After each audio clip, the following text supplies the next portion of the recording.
достигает 500 метров. Впервые чемпионаты международные стали проводиться с 1981 года.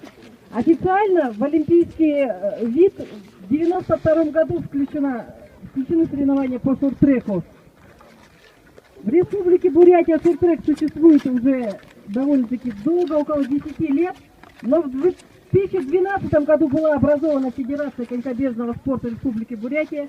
Ежегодно, согласно календарному плану Министерства спорта и молодежной политики, проводятся чемпионаты, первенства РБ по конькобежному спорту и по шорт-треку.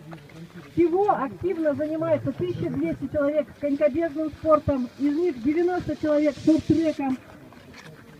В городе группа существует 6-й спортивной школы, 20 человек. Очень хорошо шорт-трек развит в Закаменском районе, в Хоринском районе.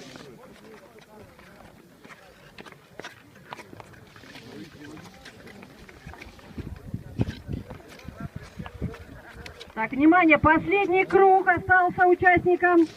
Последний круг дистанции.